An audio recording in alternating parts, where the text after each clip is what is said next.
நேற்று ஐஇஎக்ஸ் கம்பெனிக்கு சூப்பரான ஒரு அப்டேட் வந்திருக்கு. கிட்டத்தட்ட அந்த ஸ்டாக்கோட ப்ரைஸ் நேற்று 11.5% பாசிட்டிவாக வந்து க்ளோஸ் ஆனாங்க. இன்றைக்கும் பாசிட்டிவாக தான் ட்ரேட் ஆகிட்டு இருக்காங்க. அதை பற்றி பார்ப்போம். மீஷோ ஸ்டாக்கோட ப்ரைஸ் இப்போ வந்து பார்த்தீங்கன்னா லோவர் சர்க்யூட் வந்து போயிருக்கு. கிட்டத்தட்ட 2% ஷேருக்கு லாக்இன் பீரியடே இப்போ வந்து முடிஞ்சிருக்கு. அதனால அந்த ஸ்டாக் வந்து பார்த்தீங்கன்னா லோவர் சர்க்யூட்டில் இருக்குது. அதை பற்றியும் பார்ப்போம்.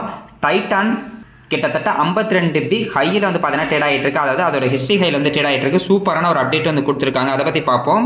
மேக்ஸிமம் இன்னைக்கு ஐடி செக்டார் இருக்கக்கூடிய ஸ்டாக் வந்து பார்த்தீங்கன்னா பாசிட்டிவாக தான் ட்ரேட் ஆகிட்டு இருக்கு. அதை பற்றியும் பார்ப்போம். குருடாயில பற்றி வந்து பார்க்க போகிறோம்.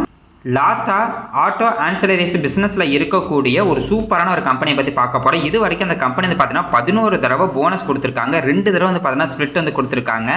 ஸ்டாக்லாம் பற்றி பார்க்கறதுக்கு முன்னாடி how to avoid loss and earn constantly இந்த ஸ்டாக் மார்க்கெட் இந்த புக்கில் இருந்து ஒரு டிப்ஸ் ஒன்று பார்த்துடலாம். ஷேர் மார்க்கெட்டில் நிறைய பேர் என்ன தப்பு பண்ணுவாங்கன்னா, அவங்க வந்து பார்த்தீங்கன்னா மார்க்கெட்டை வந்து ப்ரெடிக்ட் வந்து பண்ண ட்ரை பண்ணுவாங்க. அதாவது அடுத்த வாரம் மார்க்கெட் வந்து ஒரு 10 புள்ளி ஏறும், இல்லைனா 100 புள்ளி ஏறும், 500 புள்ளி ஏறும் அப்படின்ற மாதிரி வந்து பார்த்தீங்கன்னா ப்ரெடிக்ஷன் வந்து பார்த்துக்கிட்டு இருப்பாங்க. இல்லைனா அடுத்த வாரம் வந்து பார்த்தீங்கன்னா 100 புள்ளி கீழே இறங்கும், 200 புள்ளி கீழே இறங்கும் அப்படின்ற மாதிரி நியூஸ் வந்துச்சுன்னா அதையும் போய் நம்பிக்கிட்டு இருப்பாங்க. ஆக்சுவலாக மார்க்கெட்டை பொறுத்த வரைக்கும் வந்து பார்த்தீங்கன்னா யாராலையுமே வந்து ப்ரெடிக்ட் பண்ணவே முடியாது. இப்போ ஒரு மணி நேரத்தில் மார்க்கெட்டை என்ன ஆகும் அப்படின்னு கூட நம்ம வந்து சொல்லவே முடியாது. மார்க்கெட் அப்படிங்கிறது பார்த்தீங்கன்னா டைனாமிக்காக தான் வந்து ஒர்க் ஆகிட்டு இருக்கும். அதனால மார்க்கெட்டை வந்து நம்ம வந்து பார்த்தீங்கன்னா ப்ரிடிக்ட் பண்ண வந்து ட்ரை பண்ணக்கூடாது. ப்ரிடிக்ட் பண்ணவே முடியாது. இன்னும் நிறைய பேர் என்ன யோசிக்கிறாங்கன்னா, ஏதாவது ஒரு ஃபார்முலா இல்லைனா நம்ம காசு கட்டி ஒரு கோர்ஸ் சேர்ந்ததுக்கப்புறம் அதுலேருந்து பார்த்தீங்கன்னா நிறைய பணம் நம்மளால சம்பாதிக்க முடியும் அப்படின்ற மாதிரி யோசிக்கிறாங்க. அப்படியும் வந்து பார்த்தீங்கன்னா நம்மளால வந்து பணம் சம்பாதிக்க முடியாது. இன்னும் ஒரு சில பேர் என்ன யோசிப்பாங்கன்னா, என்கிட்ட ஒரு 50,000 கொடுங்க, என்கிட்ட வந்து பார்த்தீங்கன்னா ஒரு சாஃப்ட்வேர் இருக்குது, எனக்கு பதிலாக வந்து பார்த்தீங்கன்னா அந்த சாஃப்ட்வேர் வந்து ஒர்க் ஆகிட்டு இருக்குது, அதே மாதிரி தான் உங்களுக்கும் அந்த சாஃப்ட்வேரை கொடுத்துருவேன், அந்த சாஃப்ட்வேர் வச்சு நீங்கள் வந்து பார்த்தீங்கன்னா மாதம் அதிகமான லாபம் எடுக்க முடியும் அப்படின்னு நம்மளாம் சொல்லிட்டு இருப்பாங்க. அதெல்லாம் நம்பி நீங்கள் போனீங்கன்னா பணம் சம்பாதிக்கவே முடியாது. ஒரு சாஃப்ட்வேர் வந்து பார்த்தீங்கன்னா நமக்கு பதிலாக பணம் சம்பாதிக்குது அப்படின்னா இன்னும் நிறைய அமௌண்ட்டை போட்டு நிறைய பணம் நம்மளால் வந்து சம்பாதிச்சுக்கிட்டே இருக்க முடியும்.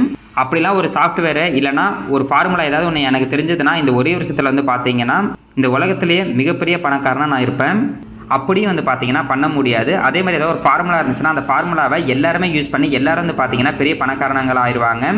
இல்லை ஏதாவது ஒரு டெக்னிக் இருக்குது, ஒரு பர்டிகுலர் ஒரு ஃபார்முலா இருக்குது அப்படின்னா எல்லாருமே அந்த ஃபார்முலா யூஸ் பண்ணி ஸ்டாக்கோட ப்ரைஸ்ன்னு பார்த்தீங்கன்னா ஒரே இடத்துல ட்ரேட் ஆகாமல் அப்படியே நின்றோம். அதனால் மார்க்கெட் அப்படின்னு பார்த்தீங்கன்னா எப்பயுமே டைனாமிக்காக தான் இருக்கும். மார்க்கெட்டில் நாளைக்கு என்ன ஆகும் இல்லைனா அடுத்த வாரம் என்ன ஆகும் அப்படின்னு யாருக்குமே தெரியாது.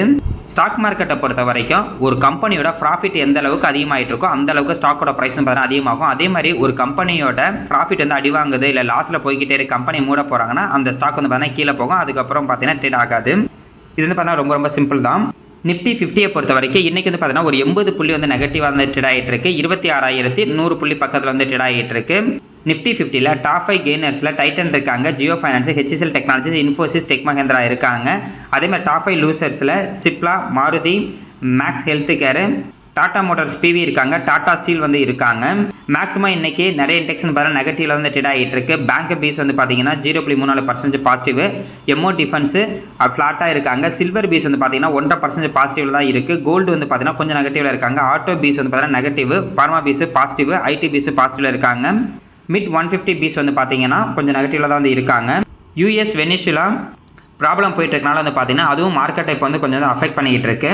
ஆனால் நம்ம மார்க்கெட் வந்து பார்த்தீங்கன்னா அந்த அளவுக்கு எதுவுமே ஆகலை, நல்லா தான் இப்போதைக்கு வந்து போயிட்டு இருக்கு. ஐஇஎக்ஸ் இன்றைக்கும் கிட்டத்தட்ட ஒரு 3-4% வந்து பார்த்தீங்கன்னா பாசிட்டிவாக வந்து ட்ரேட் ஆகிட்டு இருந்துச்சு. அது காரணம் என்னன்னா, ரொம்ப நாளைக்கு முன்னாடி வந்து பார்த்தீங்கன்னா மார்க்கெட் கப்ளிங் அப்படிங்கிற ஒரு கான்செப்டை கவர்மெண்ட் வந்து பார்த்தீங்கன்னா கொண்டு வரதா இருக்காங்க. ஐஇஎக்ஸை பொறுத்த வரைக்கும் எனர்ஜி எக்ஸ்சேஞ்சு பிளாட்ஃபார்மாக இருக்காங்க. அதாவது கரண்ட் வந்து பார்த்தீங்கன்னா ட்ரேட் வந்து இங்கே வந்து ஆகிட்டு இருக்கும். அதாவது கரண்ட்டை விற்கிறவங்களும் கரண்ட்டு யாருக்கெல்லாம் தேவைப்படுமோ அவங்க வந்து பார்த்தீங்கன்னா இந்த பிளாட்ஃபார்மில் வந்து வாங்கிக்கலாம்.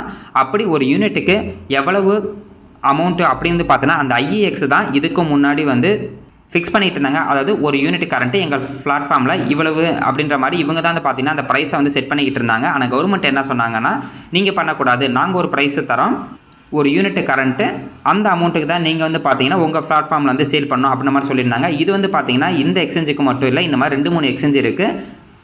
அந்த 2-3 எக்ஸ்சேஞ்சிலையும் ஒரு யூனிட் கரண்ட்னா இவ்வளோ தான் நீங்கள் வந்து சேல் பண்ணணும் அப்படின்றத கான்செப்ட் தான் வந்து கொண்டு வந்தாங்க கவர்மெண்ட்டு. அது வந்து பார்த்தீங்கன்னா இந்த ஜனவரி 2026 இருந்து நடைமுறைப்படுத்துறதா போன வருஷமே சொல்லியிருந்தாங்க. ஆனால் இப்போ நேற்று என்ன நியூஸ் வந்திருக்குன்னா, இப்போதைக்கு இந்த மார்க்கெட் கப்ளிங் அப்படிங்கிற ஒரு கான்செப்ட் வந்து வராது, கொஞ்சம் டிலே ஆகும் அப்படின்ற மாதிரி ஒரு நியூஸ் இருக்குது. அது ஒரு பாசிட்டிவ் நியூஸாக எடுத்துகிட்டு தான் இப்போ வந்து பார்த்தீங்கன்னா கிட்டத்தட்ட ஒரு 15% 2 நாளில் வந்து பார்த்தீங்கன்னா ஒரு 15% இன்க்ரீஸ் ஆகி இந்த ஸ்டாக் வந்து பார்த்தீங்கன்னா ட்ரேட் ஆகிட்டு இருக்கு. மேக்ஸிமம் இந்த டிசம்பர் 2027 வரைக்கும் இந்த மார்க்கெட் கப்ளிங் அப்படிங்கிற ஒரு கான்செப்ட் வந்து பார்த்தீங்கன்னா வராமல் இருக்கும் அப்படின்ற மாதிரி ஜேஎம் ஃபைனான்சியல் வந்து சொல்லியிருக்காங்க. இவங்க இந்த ஸ்டாக்குக்கு வந்து பார்த்தீங்கன்னா 160 ரூபா போகிறதுக்கு வாய்ப்பு இருக்குன்னு டார்கெட் ப்ரைஸ் வர சொல்லியிருக்காங்க. இப்போதைக்கு இந்த ஐஇஎக்ஸ் வந்து பார்த்தீங்கன்னா இந்த செக்டரை பொறுத்த வரைக்கும் கிட்டத்தட்ட மார்க்கெட் ஷேர் இவங்ககிட்ட தான் இருக்குது. ஒரு 80% மார்க்கெட் ஷேர் வந்து பார்த்தீங்கன்னா இவங்ககிட்ட இருக்குது. இதே ஃபினான்ஷியல் இயர் 2030 வந்து பார்த்தீங்கன்னா கிட்டத்தட்ட 60% குறையும் அப்புறமா சொல்லியிருக்காங்க. ஏன் அப்படின்னா இப்போ மார்க்கெட் கப்ளிங் அப்படிங்கிற கான்செப்டில் எல்லா இடத்துலையும் கரண்ட்டாக ப்ரைஸு ஒன்றா தான் இருக்குது. அப்படின்னா வந்து பார்த்தீங்கன்னா நிறைய பேர் ஐஏஎக்ஸில் வாங்குறது பதிலாக வேறு ஒரு எக்ஸ்சேஞ்சுக்குலாம் வந்து போயிடுவாங்க. மீஷோ இன்றைக்கி வந்து பார்த்தீங்கன்னா லோவர் சர்க்யூட் வந்து போயிருக்கு. கிட்டத்தட்ட 5% லோவர் சர்க்யூட்டில் தான் இன்றைக்கி ஃபுல்லாக வந்து இருக்குது. இது காரணம் என்னென்னா மீஷோவோட லாக்இன் பீரியட் வந்து பார்த்தீங்கன்னா கொஞ்சம் முடிஞ்சிருக்கு. அதாவது லாக்இன் பீரியட் அப்படிங்கிறது இப்போ லிஸ்ட் ஆனதில் இருந்து ஒரு மாதம் அப்படின்ற மாதிரி லாக்இன் பீரியட் வந்து இருக்கும். கிட்டத்தட்ட டோட்டல் ஷேரில் இருந்து 2% ஷேர் வந்து பார்த்தீங்கன்னா அன்லாக் வந்து ஆகிருக்கு. இன்றைக்கி வந்து பார்த்தீங்கன்னா அன்லாக் ஆகினால அதாவது ட்ரேடு ஆகுது. இதுக்கு முன்னாடி அந்த 2% ஷேர் வந்து பார்த்தீங்கன்னா ட்ரேட் ஆகாமல் இருந்துச்சு. இப்போ அந்த 2% ஷேரும் ட்ரேட் ஆகிறதுக்காக மார்க்கெட்டில் இப்போ வந்து அன்லாக் ஆனனால சப்ளை வந்து பார்த்தீங்கன்னா இங்கே வந்து அதிகமாகிருச்சு. ஏற்கனவே மீஷோ ஷேர் அப்படிங்கிறது ஒரு நல்ல ஒரு ஹை போயிட்டு அதுக்கப்புறம் பார்த்தீங்கன்னா கொஞ்சமாக கீழே தான் இறங்கிட்டு இருக்கு. ஏற்கனவே நிறைய பேர் சேல் பண்ணிட்டு தான் இருந்தாங்க. இப்போ இந்த ஸ்டாக்கும் சேலுக்கு வந்தனால இன்றைக்கி லோவர் சர்க்யூட் வந்து போயிருக்கு. இப்போதைக்கு இந்த கம்பெனி வந்து பார்த்தீங்கன்னா லாஸில் தான் ரன் ஆகிட்டு இருக்கு. டைட்டன் இன்றைக்கி வந்து பார்த்தீங்கன்னா கிட்டத்தட்ட 4% பாசிட்டிவ் வந்து ட்ரேட் ஆகிட்டு இருக்கு. கிட்டத்தட்ட அதோட லைஃப் டைம் ஹையில் வந்து ட்ரேட் ஆகிட்டு இருக்கு. அதாவது 52 வீக் ஹை வந்து பார்த்தீங்கன்னா போய்கிட்டே இருக்கு. சூப்பரான ஒரு அப்டேட்டும் வந்திருக்கு. இந்த Q3 அப்டேட் என்ன சொல்லியிருக்காங்கன்னா இவங்க வந்து பார்த்தீங்கன்னா புது பிராண்டு வந்து பார்த்தீங்கன்னா லான்ச் பண்ணியிருக்காங்க. பியோன் அப்படிங்கிற ஒரு பிராண்டு. இந்த பிராண்ட் வந்து பார்த்தீங்கன்னா டைமண்ட் ஜுவல்லரி பிராண்டாக தான் வந்திருக்கு. ஜுவல்லரி கேட்டகரி கீழே தான் இது வந்து கொண்டு வந்திருக்காங்க. எப்படி பார்த்தாலும் இப்போ வந்து பார்த்தீங்கன்னா இந்த புது பிராண்டு நல்லா பர்ஃபார்மன்ஸ் பண்ணுச்சுன்னா இந்த கம்பெனிக்கு வந்து பார்த்தீங்கன்னா சூப்பரான ஒரு க்ரோத்தாக இருக்கும்.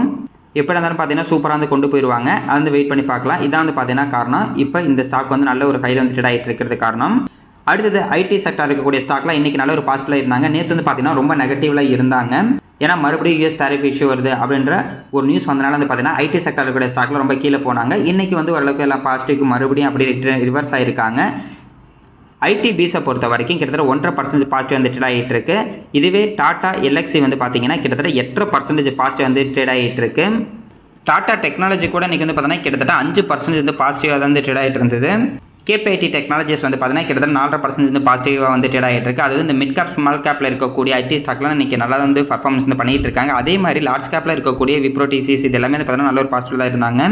நேற்று யூஎஸில் வந்து பார்த்தீங்கன்னா அசெஞ்சர் ஸ்டாக் கூட கிட்டத்தட்ட 4.5% பாசிட்டிவாக வந்து க்ளோஸ் ஆகிருந்தாங்க. பார்க்கலாங்க. இப்படியே இன்க்ரீஸ் ஆனிச்சுன்னா ரொம்ப நல்லாயிருக்கும். அடுத்தது குருடாயிலோட ப்ரைஸ் வந்து பார்த்தீங்கன்னா இன்னும் கீழே போய்கிட்டே இருக்குது. யூஎஸ் வெனிசுலா அந்த ப்ராப்ளம் வந்து பார்த்தீங்கன்னா போய்கிட்டு இருக்கு. யூஎஸ் வந்து என்ன ட்ரை பண்ணுறாங்கன்னா வெனிசுலாவில் இருக்க ஆயிலை அவங்க எடுத்தாங்க அப்படின்னா ஆயிலோட ப்ரைஸ் அப்படிங்கிறது இன்னமும் கீழே போகிறதுக்கு வந்து நிறைய வாய்ப்பு இருக்குது. மேபி குருடாயிலோட ப்ரைஸ் இன்னும் கீழே போணுச்சுன்னா குருடாயில் விற்கக்கூடிய கம்பெனிக்கு அது வந்து பார்த்தீங்கன்னா நெகட்டிவாக இருக்கும். அதே மாதிரி குருடாயில் வாங்கக்கூடிய கம்பெனிக்கு எல்லாமே பாசிட்டிவாக வந்து இருக்கும். எக்ஸாம்பிளுக்கு இப்போ நம்ம நாட்டை பொறுத்த வரைக்கும் ஆயில் இண்டியா வந்து பார்த்தீங்கன்னா குருடாயில் பிஸ்னஸ் தான் பண்ணிட்டு இருக்காங்க. அதாவது பூமியிலேருந்து குருடாயிலை எடுத்து அதை வந்து சேல் பண்ணிக்கிட்டு இருக்காங்க. இப்போ குருடாயிலோட ப்ரைஸ்லாம் ரொம்ப கம்மியாக இருந்துச்சுன்னா இது ஆயில் இண்டியாவுக்கு வந்து பார்த்தீங்கன்னா ஃபுல்லாக வந்து நெகட்டிவாக இருக்கும். அதே மாதிரி அதிகமாக குருடாயில வாங்குறது யாருன்னா பெட்ரோலியம் கம்பெனி தான். அதாவது இந்தியன் ஆயில் கார்பரேஷனாக இருக்கட்டும், இல்லை பாரத் பெட்ரோலியம், சிமெண்ட்டு, ஸ்டீல் செக்டரில் இருக்கக்கூடிய கம்பெனி எல்லாமே வந்து பார்த்தீங்கன்னா குருடாயில் வந்து வாங்குவாங்க. ப்ளஸ் டயரில் இருக்கவங்க கூட குருடாயில் வந்து வாங்குவாங்க. அவங்களுக்கு எல்லாமே வந்து பார்த்தீங்கன்னா பாசிட்டிவாக இருக்கும். எக்ஸாம்பிளுக்கு இப்போ குருடாயோட ப்ரைஸ் வந்து பாருங்கள் லாஸ்ட் 2 வருஷமாக கீழே இறங்கிக்கிட்டே இருக்குது. அதில் ஆயில் இண்டியாவோட ஸ்டாக்கோட ப்ரைஸ் வந்து பார்த்தீங்கன்னா லாஸ்ட் 1 வருஷம் 1.5 வருஷமாக வந்து பார்த்தீங்கன்னா கீழே போய்கிட்டே இருக்கும். அதாவது லாஸ்ட் 1 வருஷத்தில் ஆயில் இண்டியா வந்து பார்த்தீங்கன்னா 12% வந்து டவுனில் இருக்குது. இதுவே இந்தியன் ஆயில் கார்பரேஷன் வந்து பார்த்தீங்கன்னா லாஸ்ட் 1 வருஷத்தில் 20% பாசிட்டிவாக இருக்குது. பாரத் பெட்ரோலியம் லாஸ்ட் 1 வருஷத்தில் 30% வந்து பார்த்தீங்கன்னா பாசிட்டிவாக இருக்குது. ஏன் அப்படின்னா இவங்க வாங்கக்கூடிய குருடாயோட ப்ரைஸ் அப்படிங்கிறது கம்மியாக இருக்குது. அதனால் இது இவங்களுக்கு வந்து பாசிட்டிவ். இப்போ ஆயில் இண்டியா வந்து பார்த்தீங்கன்னா இன்வெஸ்ட்மெண்ட் பண்ணியிருக்கவங்களாம் என்ன பண்ணலாம் அப்படின்னா மறுபடியும் குருடாயோட ப்ரைஸ் வந்து இன்க்ரீஸ் ஆகிற வரைக்கும் நம்ம பார்த்தீங்கன்னா வெயிட் பண்ணி தான் ஆகணும். அப்படி குருடாயோட ப்ரைஸ் இன்னும் கீழே போணுச்சுன்னா இன்னும் இந்த ஸ்டாக்கோட ப்ரைஸ்லாம் வந்து பார்த்தீங்கன்னா கீழே போகிறதுக்கு கண்டிப்பாக வாய்ப்பு இருக்குது. இல்லை அப்படின்னா நம்மகிட்ட அமௌண்ட் இருக்கும்போது அப்பப்போ வந்து பார்த்தீங்கன்னா கொஞ்சமாக அக்னேட் பண்ணால் இன்னமும் ரொம்ப கீழே போனதுக்கப்புறம் ஏன் அப்படின்னா குருடாயில் கீழே போகிறதுக்கு வாய்ப்பு இருக்குன்னு சொல்லியிருக்காங்க. அதனால் நம்ம கொஞ்சம் பொறுமையாக வெயிட் பண்ணி கூட வந்து பார்த்துட்டு கூட மறுபடியும் அக்குமுலேஷன் அப்படி வந்து பண்ணிக்கலாம். அப்படி அக்குமுலேஷன் பண்ணும்போது இந்த ஸ்டாக்கோட ஆவரேஜ் ப்ரைஸ் அப்படிங்கிறது நம்மளுக்கு வந்து பார்த்தீங்கன்னா கம்மியாகும். இல்லை அப்படின்னாலும் வருஷத்துக்கு இவங்க 3 தடவை பார்த்தீங்கன்னா டிவிடெண்ட் வந்து கொடுத்துட்டு இருக்காங்க. அதனால் டிவிடெண்ட் இன்கம் நம்மளுக்கு வந்து கிடைக்கும். இன்றைக்கி நம்ம ட்ராக் பண்ணிகிட்டு இருக்க விபிஎல் பொறுத்த வரைக்கும் பார்த்தீங்கன்னா 500 ரூபாவை கட் பண்ணி மேலே வந்துட்டாங்க. ரொம்ப நாளாகவே 450க்கும் 500க்கும் நடுவில் வந்து பார்த்தீங்கன்னா ட்ரேட் ஆகிட்டு இருந்தாங்க. இப்போ வந்து பார்த்தீங்கன்னா 500 ரூபா பிரேக் பண்ணி மேலே போய்கிட்டு இருக்காங்க. சூப்பருங்க. இதே மாதிரி நம்ம வந்து போயிட்டு இருந்துச்சுன்னா ரொம்ப நல்லாயிருக்கும். ஆக்சுவலாக இந்த ஸ்டாக் எனக்கு வந்து பார்த்தீங்கன்னா ஒரு 2-3 மாதத்துக்கு முன்னாடி எல்லாம் கிட்டத்தட்ட 42,000 ரூபாய் நம்ம நெகட்டிவில் இருந்துச்சு. இப்போ வந்து பார்த்தீங்கன்னா பாசிட்டிவ் வந்துட்டாங்க எனக்கெல்லாம். அதே மாதிரி நம்ம சப்ஸ்கிரைபர்ஸ் நிறைய பேர் இந்த வருண் பிவரேஜ் வந்து பார்த்தீங்கன்னா இப்போ கொஞ்ச நாளைக்கு முன்னெல்லாம் வாங்கியிருந்தாங்க. நிறைய பேர் இப்போ வந்து பாசிட்டிவ் வந்திருப்பாங்க. இன்னும் ஒரு சில பேர் மேபி ஹையில் வாங்கியிருந்தீங்கன்னா உங்கள் நெகட்டிவ் அப்படிங்கிறது இப்போ வந்து ரொம்ப நல்லா குறைஞ்சிருக்கும். நம்ம பொறுமையாக வெயிட் பண்ணி பார்ப்போங்க. இன்றைக்கி கூட இந்த ஸ்டாக் வந்து பார்த்தீங்கன்னா ஒரு 2% இப்போ வந்து பார்த்தீங்கன்னா பாசிட்டிவாக தான் ட்ரேட் ஆகிட்டு இருக்கு. அப்படியே இன்க்ரீஸ் ஆகட்டும்.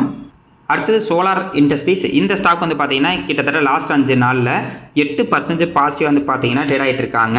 இந்த ஸ்டாக்கோட ப்ரைஸ் அதோட கையில் இருந்து நல்ல லோ ப்ரைஸ் வந்து போனாங்க. இவங்க வந்து பார்த்தீங்கன்னா டிஃபென்ஸில் இருக்காங்க. கிட்டத்தட்ட 17,800 இந்த மாதிரிலாம் இருந்துச்சு. அதுக்கப்புறம் கீழே வந்து பார்த்தீங்கன்னா 13,000 கட் பண்ணி ரொம்ப கீழே போனாங்க. ஒரு கட்டத்தில் 12,100 இந்த மாதிரிலாம் வந்து போனாங்க. அதுக்கப்புறம் இப்போ வந்து பார்த்தீங்கன்னா கொஞ்சமாக இன்க்ரீஸ் ஆகி லாஸ்ட் ஒரு வருஷத்தில் 8% வந்து பார்த்தீங்கன்னா இன்க்ரீஸ் ஆயிருக்காங்க. இந்த மாதிரி சூப்பரான ஒரு பர்ஃபார்மன்ஸில் இருக்கக்கூடிய கம்பெனியோட ஸ்டாக்கோட ப்ரைஸ்லாம் அதோட கையில் இருந்து நல்ல லோ ப்ரைஸ், அதாவது அதோட கையிலேருந்து 30% இல்லைனா 35-40%லாம் டவுன் ஆனிச்சுன்னா அது நம்ம வந்து பார்த்திங்கன்னா வாய்ப்பாக பார்க்கணும். அதுவும் எப்படின்னா கம்பெனியில் எந்த ஒரு பிரச்சனையும் இல்லை அப்படின்னா வந்து பார்த்திங்கன்னா அது நமக்கு நல்ல ஒரு வாய்ப்பாக இருக்கும். பார்க்கலாம். இந்த ஸ்டாக்கோட ப்ரைஸ் அப்படியே ரிவர்ஸ் ஆகி அப்படியே இன்க்ரீஸ் ஆகி மேலே போயிருந்துச்சுன்னா ரொம்ப நல்லாயிருக்கும். மதர்சன் ஷேர், அதாவது சம்வர்த்தனா மதர்சன் இன்டர்நேஷ்னல், இந்த கம்பெனியை பற்றி நம்ம வந்து பார்க்க போகிறோம். நம்ம சப்ஸ்கிரைபர்ஸ் நிறைய பேர் இந்த ஸ்டாக்கை பற்றி கேட்டிருந்தாங்க. இந்த கம்பெனி வந்து பார்த்தீங்கன்னா ஃபஸ்ட்டு வந்து சூப்பரான ஒரு கம்பெனி. இவங்க ஆட்டோமொபைல் செக்டாரில் தான் இருக்காங்க. ஆட்டோமொபைல் செக்டாரில் வந்து பார்த்தீங்கன்னா எக்யூப்மெண்ட் மேனுஃபேக்சரராக இருக்காங்க. அதாவது வெஹிக்கிளுக்கு தேவையான எக்யூப்மெண்ட்டு இவங்க வந்து பார்த்தீங்கன்னா மேனுஃபேக்சரிங் வந்து பண்ணிகிட்டு இருக்காங்க.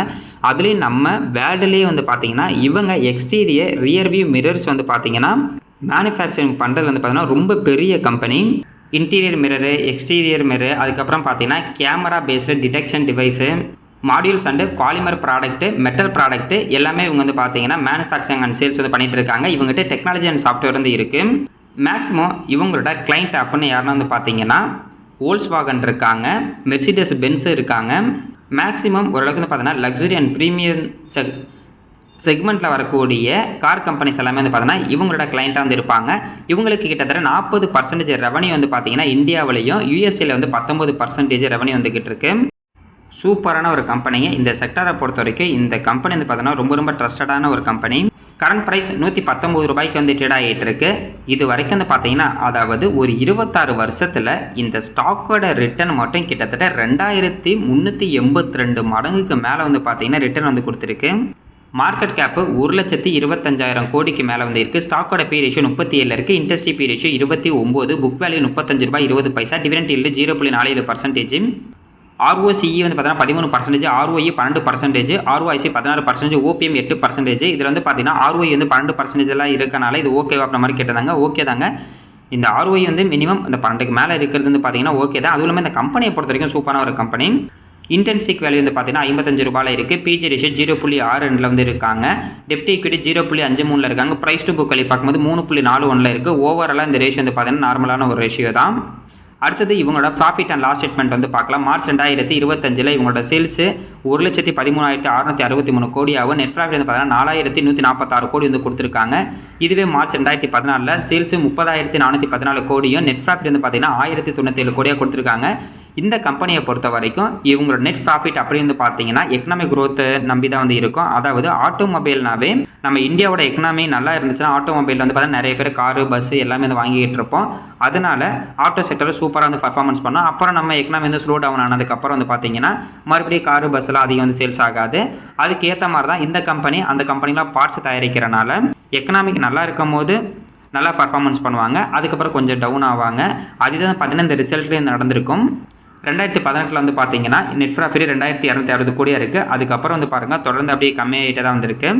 அகைன் மார்ச் 2023 தான் வந்து பார்த்தீங்கன்னா நல்ல ரிசல்ட் வந்து மறுபடியும் வந்து போஸ்ட் பண்ணிட்டு இருக்காங்க. மறுபடியும் இந்த வருஷம் கொஞ்சம் கம்மியான ரிசல்ட் வந்து போஸ்ட் பண்ணுறது தான் வாய்ப்பு இருக்குது அப்படின்ற மாதிரி வந்து பார்த்தீங்கன்னா இருக்குது. அதாவது 3,551 கோடி வந்து கொடுக்க போகிறாங்க அப்படின்ற மாதிரி மேபி அப்படி கொடுத்தாங்கன்னா மறுபடியும் மார்க்கெட் வந்து பார்த்தீங்கன்னா கொஞ்சம் கீழே போகிறது வந்து ஒரு வாய்ப்பு இருக்கும். அது இந்த ஸ்டாக்கு பார்க்கலாம். இருந்தாலும் சூப்பரான ஒரு லாபம் தாங்க. ஏன்னா 3,500 கோடி 4,000 கோடி நல்ல ஒரு லாபம் தான். இந்த கம்பெனியோட CAGR பொறுத்த வரைக்கும் சேல்ஸ் growth லாஸ்ட் 10 வருஷம் வந்து பார்த்தீங்கன்னா 13% இருக்குது. ப்ராஃபிட் growth வந்து 15% இருக்குது. ஸ்டாக்கோட ப்ரைஸ் வந்து பார்த்தீங்கன்னா 11% இருக்குது லாஸ்ட் 10 வருஷத்தில். அது 10 வருஷத்துக்கு முன்னாடி இந்த ஸ்டாக்கில் ஒருத்தர் முதலீடு பண்ணியிருந்தா வருஷம் இந்த ஸ்டாக்கோட ப்ரைஸ் வந்து பார்த்தீங்கன்னா 11% வந்து இன்க்ரீஸ் ஆகும். ரிட்டர்ன் ஈக்விட்டி வந்து பார்த்தீங்கன்னா 12% இருக்குது. நல்ல ஒரு பர்சன்டேஜ் தான். அடுத்து நம்ம ஷேர் ஹோல்டிங் பேட்டர்ன் வந்து பார்க்கலாம். ப்ரொமோட்டர் 48.58% ஷேர் ஹோல்டிங் பேட்டர்ன் இருக்குது. எஃப்ஐ வந்து பார்த்தீங்கன்னா 11.99%. எஃப்ஐ வந்து பார்த்தீங்கன்னா லாஸ்ட் இப்போ 4 குவார்ட்டர் வந்து கொஞ்சம் கொஞ்சமாக அவங்களோட ஹோல்டிங் வந்து கொஞ்சம் குறைச்சிக்கிட்டு இருக்காங்க. டிஐட் வந்து பார்த்தீங்கன்னா 20.98% ஷேர் ஹோல்டிங் இருக்குது. டிஏ வந்து பார்த்தீங்கன்னா அவங்களோட ஹோல்டிங் வந்து அதிகமாகிட்டு இருக்காங்க. கவர்மெண்ட்டை பொறுத்தவரைக்கும் 0.05%, ரீட்டைல் பீப்பிள்கிட்ட வந்து பார்த்தீங்கன்னா 18.40% ஷேர் ஹோல்டிங் பேட்டர்ன் இருக்குது. இதுக்கு முன்னாடி பார்த்தீங்கன்னா 8 தான் இருந்திருக்கு. இப்போ எப்படி 18 வந்துச்சுன்னா, இந்த கம்பெனியில் இருந்து வந்து பார்த்தீங்கன்னா ஒயரிங் பிஸ்னஸ் மட்டும் இப்போ வந்து தனியாக வந்து ஸ்ப்ளிட் பண்ணாங்க. அதனால மதர்சன் சுமி ஒயரிங் அது வந்து பார்த்தீங்கன்னா இந்த ரீட்டைல் பீப்புளுக்கான ஷேர் ஹோல்டிங் பேட்டர்ன் வந்து பார்த்தீங்கன்னா கிட்டத்தட்ட 10% என்னமோ இருக்கும். அதனால தான் டோட்டலாக நம்ம பப்ளிக்கில் வந்து பார்த்தீங்கன்னா கிட்டத்தட்ட 18.40% ஷேர் ஹோல்டிங் இருக்கிறதா இங்கே போட்டிருக்காங்க. நல்ல ஒரு ஷேர் ஹோல்டிங். இந்த ஸ்டாக்கோட ப்ரைஸை பொறுத்த வரைக்கும் 119 ரூபாய்க்கு வந்து ட்ரேட் ஆகிட்டு இருக்கு. இந்த ஸ்டாக் வந்து பாருங்கள் கரெக்டாக நம்ம எக்கனாமிக் ஏற்ற மாதிரி நல்ல ஒரு ஹை போகிறாங்க. அதுக்கப்புறம் நல்ல ஒரு லோ வருவாங்க. மறுபடியும் பார்த்தீங்கன்னா நல்ல ஒரு ஹை போகிறாங்க. இந்த ஸ்டாக்கை முடிஞ்ச அளவுக்கு நல்ல ஒரு லோ ப்ரைஸில் வாங்கிட்டாலும் நல்லதுக்கு அதிகமான போனஸ் வந்து பார்த்தீங்கன்னா கிடைக்கும். டிவிடெண்டை பொறுத்த வரைக்கும் 2025 2 தடவை வந்து டிவிடெண்ட் வந்து கொடுத்துருக்காங்க. ஒரு தடவை 50 பைசா, ஒரு தடவை பார்த்தீங்கன்னா 35 பைசா, டோட்டலாக 85 பைசா ஒரு ஷேருக்கு வந்து டிவிடெண்ட் வந்து கொடுத்துருக்காங்க. டிவிடெண்டை பொறுத்த வரைக்கும் கம்மி தான். ஆனால் வந்து பார்த்தீங்கன்னா போனஸ் வந்து அள்ளிலேருந்து தருவாங்க. 1997 2025 வரைக்கும் வந்து பாருங்கள் 11 தடவை போனஸும் 2 தடவை பார்த்தீங்கன்னா ஸ்ப்ளிட் வந்து கொடுத்துருக்காங்க. மினிமம் 2 வருஷம் இல்லைனா 3 வருஷத்துக்கு ஒரு தடவை இவங்க வந்து பார்த்தீங்கன்னா போனஸோ இல்லை ஸ்ப்ளிட்டோ வந்து கொடுத்துட்றாங்க. இப்போ 2025 வந்து பார்த்தீங்கன்னா போனஸ் கொடுத்தாங்க. அதுக்கு முன்னாடி 2022 பார்த்தீங்கன்னா போனஸ் கொடுத்துருந்தாங்க. அதுக்கு முன்னாடி 2018, ஏன்னா அப்புறம் வந்து கொரோனா வந்தது. 2018க்கு முன்னாடி 2017, அதுக்கு முன்னாடி பார்த்தீங்கன்னா 15. அப்படின்னா 2 வருஷத்துக்கு இல்லைனா 3 வருஷத்துக்கு ஒரு தடவை அவங்க போனஸ் வந்து கொடுத்துட்றாங்க. இதெல்லாம் ரொம்ப நாளாக ஹோல்டு பண்ணுறவங்களுக்கு வந்து பார்த்தீங்கன்னா அதிகமான ஸ்டாக் குவான்டிட்டி அப்படின்னு பார்த்தீங்கன்னா இன்க்ரீஸ் ஆகிருக்கும். போனஸ்லாம் வந்து கொடுத்தாங்க. ஒரு தடவை நம்ம ஒரு போனஸ் வாங்கினா கூட 1:1ங்கிற ஒரு போனஸ் வாங்கினா கூட அந்த ஸ்டாக் வந்து பார்த்தீங்கன்னா ஒரு 10 வருஷத்தில் 10 மடங்கு வந்து இன்க்ரீஸ் ஆகிருக்கு. அப்படின்னா அந்த போனஸ் வாங்கியிருக்குன்னா நம்மளுக்கு வந்து பார்த்தீங்கன்னா 20 மடங்கு இன்க்ரீஸ் ஆனதாக அர்த்தம். லாங் டேர்மில் போனஸோட பவர் வந்து பார்த்தீங்கன்னா ரொம்ப அதிகமாகவே இருக்கும். இதுவும் பார்த்தீங்கன்னா சூப்பரான ஒரு கம்பெனி. பார்க்கலாங்க. இன்றைக்கி மார்க்கெட் அப்படிங்கிறது கொஞ்சம் நெகட்டிவாக வந்து ட்ரேட் ஆகிட்டு இருக்கு. நாளைக்கு பாசிட்டிவ் வந்துச்சுன்னா ரொம்ப நல்லாயிருக்கும்.